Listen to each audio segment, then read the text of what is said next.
안녕하십니까? 이번 시간에는 우리나라의 정책 현상, 그러니까 한국의 정책은 왜 실패하는가에 대해서 말씀을 드리겠습니다. 제목이 조금 이렇게 도전적인데요. 물론 성공하는 정책도 있을 겁니다.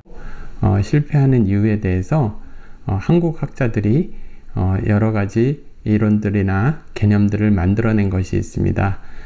그것을 몇 차례 앞으로 소개해 드리겠습니다. 오늘은 서울대 행정대학원의 임도빈 교수의 논문을 좀 소개해 드리겠습니다. 제목은요, 악순환 모델이고요. 왜 한국의 정책들은 악순환 과정을 거치면서 실패할 가능성이 높은가, 그거에 대한 설명 모델을 좀 탐색하는 그런 논문이었습니다. 첫 번째는 제가 좀 읽어보겠습니다. 모든 사람은 적어도 물질적이고 가시적인 측면에서 평등하기를 원한다. 또 그러면서 또 요거하고 좀 반대적 속성을 가진 모든 행위자는 여건과 기회가 되는 대로 다른 사람보다 우월해지려고 노력한다. 그러니까 평등해지고 싶어 하면서도 또 다른 한편으로는 우월하고 싶어 하는 그런 속성들을 가지고 있는 거죠. 그러면 그 행정 장면, 그러니까 정부 조직이라든지 이런 부분에 있어서는 이제 상위층이라고 얘기할 수 있는 정치인이나 장관이나 차관이나 그 이상급 그러한 사람들은 실제로 행정의 목표, 정책의 목표 이런 것을 구체적으로 제시하기보다는 상징 게임을 하는 거죠. 특히 우리나라는 심하죠. 정의가 강물처럼 흐르게 한다. 정의가 어떻게 강물처럼 흐릅니까? 우리 보통 정책을 전공하는 사람들은요, 정책 목표가 구체적이어야 하고 그 기간이 있어야 하는 겁니다. 그러니까 정의라는 걸 측량을 할 수가 있어야죠. 어느 정도 꼭 계량이 아니더라도 평가를 할 수 있어야 되죠. 그리고 어느 시기에서부터 어느 시기를 거쳐서 그것이 달성됐느냐를 봐야 되는 거죠. 그런데 이렇게 우리가 상징적인 이야기를 해보면 대중들은 그것을 좋아할지 모르지만 실제로 그것은 정책에 실현하겠다는 의미는 아닙니다. 그러니까 약간 선동이죠.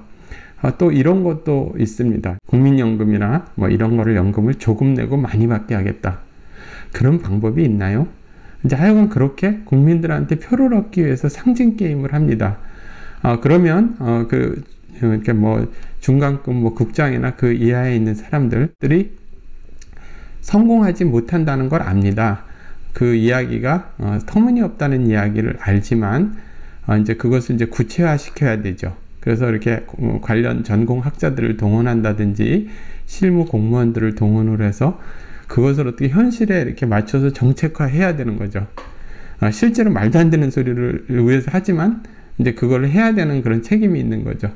그래서 이제 하위층 같은 경우는 이제 민원을 상대로 국민들을 직접 상대를 하니까 그것이 실현 가능성이 별로 없고 터무니없다는 얘기를 대부분 알고 있습니다. 그리고 체험상 그것이 초반기에 좀 작동하다가 후반기에 흐지부지 될 거라는 거를 경험적으로 알고 있습니다. 그러니까 가장 이제 소극적으로 이제 대처하는 형태, 이러한 형태가 이제 나타나는 것입니다.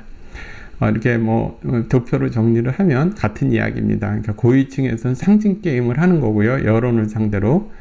그리고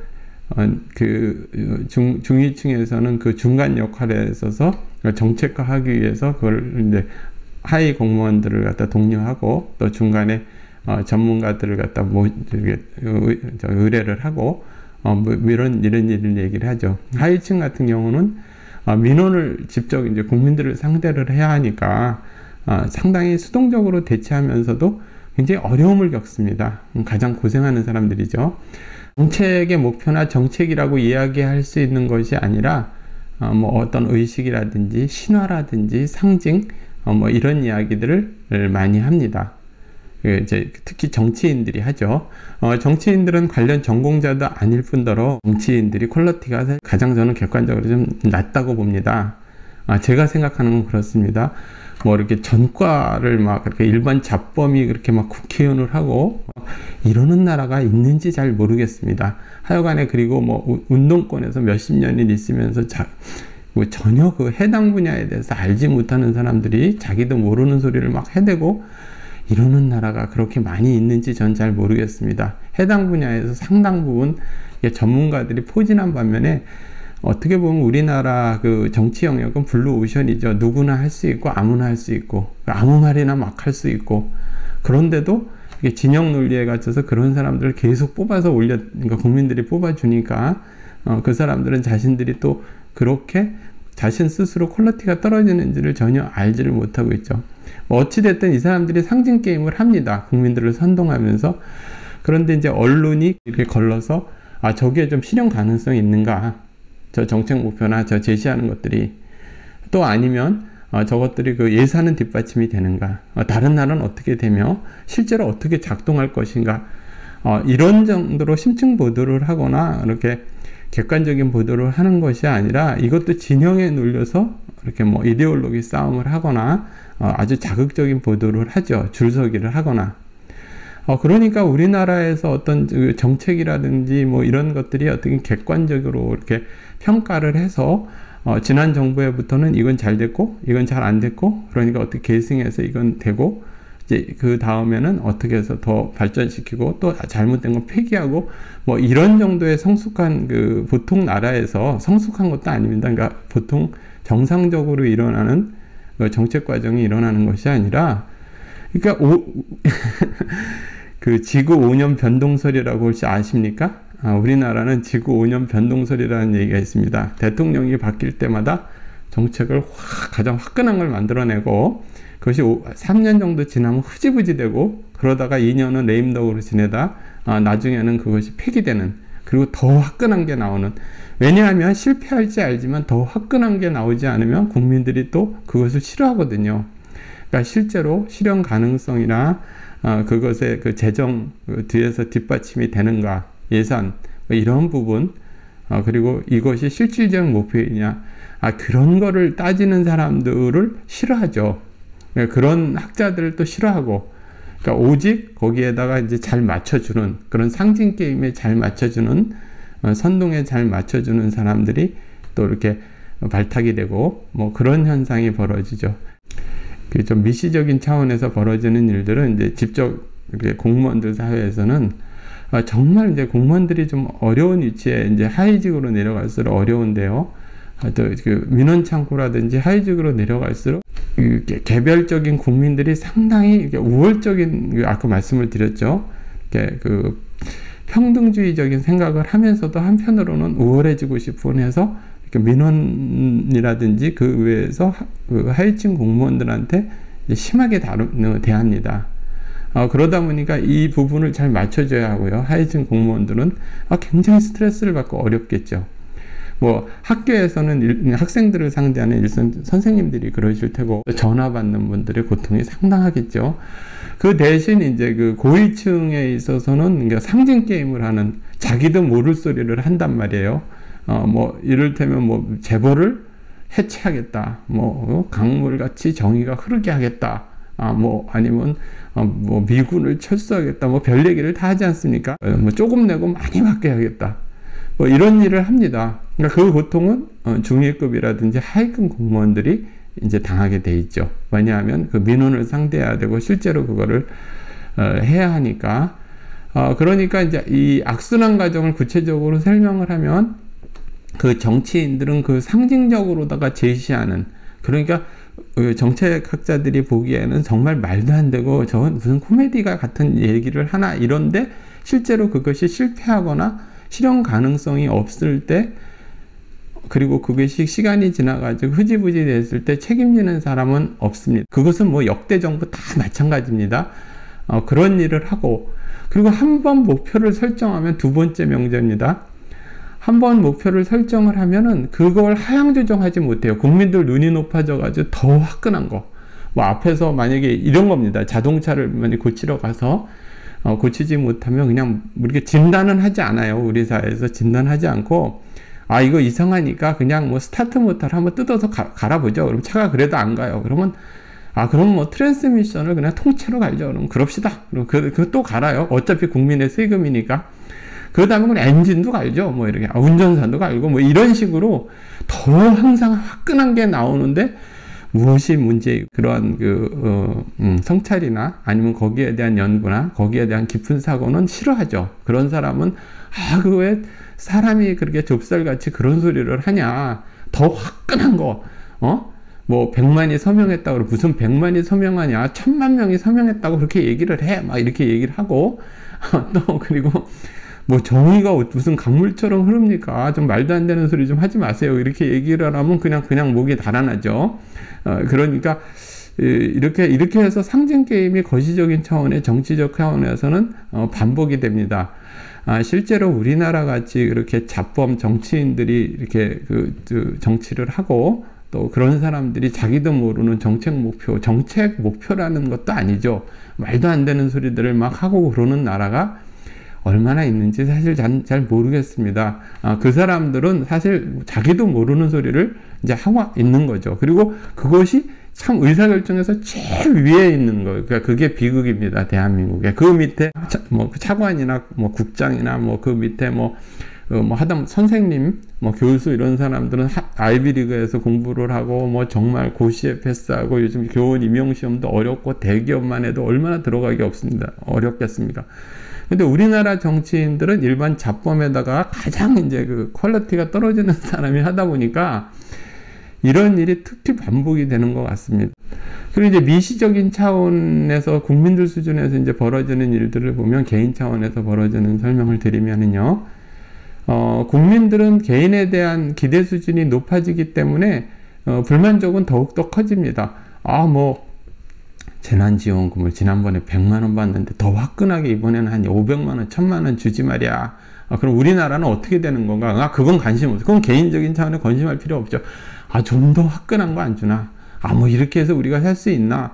뭐 이렇게 되는 거죠. 그럼 그게 부채가 늘어나고, 그 다음에 우리 나라 경제가 어떻게 되고, 우리 자녀들의 미래는 어떻게 되고, 그런 얘기는 할 필요가 없는 거죠. 그래서 이제 기대 수준은 점점 높아지고 더 화끈한 지도자를 찾게 되는 거죠. 그런데 실제로 공무원들 사회에서는 그런 민원인들의 기대 수준이 높은 민원인들이 와서 막 불만을 제기하고 막 이야기를 하고 현실 가능하지 않은 이야기들을 했는데, 그것을 대처하기가 상당히 어렵습니다. 왜냐하면 그걸 또 잘한다고 그래서 그 사람이 칭찬받는 것도 아니고, 그것을 잘한다고 그래서 인사고과에 반영이 되는 것도 아니고, 오히려 잘하려다가 보면은 그 사람들 문제를 일으킨다고 거기서 불이익을 받기가 더 쉽거든요.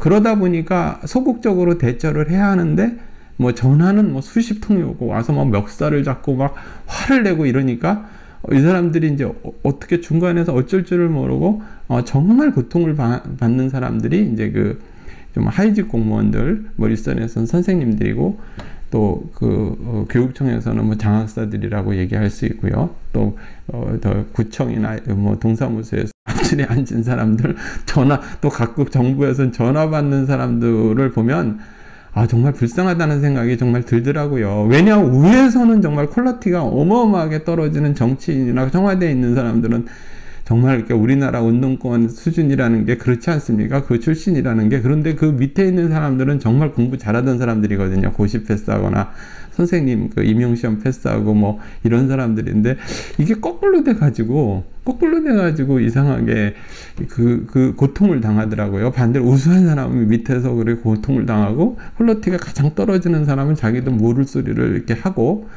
그런 형태가 이제 악순환이 미시적 차원에서도 일어나는 거죠.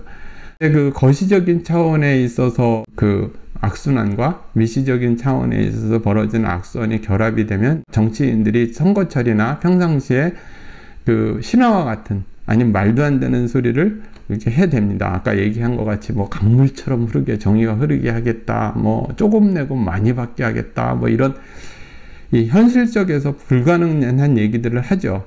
그러면 이제 중간 관리자, 그러니까 중간 공무원들이 이렇게 전문학자, 관련 학자들을 얼른 연락을 해서 이거 좀 정책화해서 어떻게 만들어 주세요. 예를 들어서 교육에서 정의가 강물처럼 흐르게 하겠다, 이렇게 이제 헛소리를 한단 말이에요, 위에서. 그러면 불러요, 교수님들. 전화 받습니다. 그럼 어떤 게 있을까? 그럼 이거 나올 수 있는 게 뻔한 거 아닙니까? 사교육비 절감하면 그 방과 후 수업을 하고 그 다음에 서로 그런 얘기를 하겠죠. 어떤 때는 학원 규제를 하고 이런 얘기를 하고, 그러면 이제 그 중간 공무원들이 그런 사람을 해서 그런 이제 정책 과제를 쭉 발표를 합니다. 또 선거철에 급조해서 만들어내기도 합니다. 그럼 언론에서 좀 심층 보도라고 이게 가능한가? 역대 무슨 방과 후 학교에 가서 학교육비가 절감이 됐냐 말이야. 수준별 수업을 하면 수준을 높이려는 게 수준별 수업이냐? 학생들 간의 수준을 좁히려는 게 수준별 수업이냐? 이렇게 해서 좀 진지한 토론이나 학계에서 언론인에서 이렇게 심층 보도를 하거나 학계에서 그런 게 아니라 그런 소리를 하는 사람 싫어해요. 그냥 무조건 맞춰서 그 위에서 이상한 소리를 해댄 게 너무 멋있다고 이렇게 포장이 되면서 그 밑에 정책과제가로 바뀌는 거죠. 그러면서 실제로 그것이 실현 가능하거나 평가 가능하거나 나중에 잘 되는 건 관심 없습니다. 어떻게 색다르게 보이나, 어떻게 이렇게 좀 하는 것 같이 보이나, 이렇게 해서 나옵니다.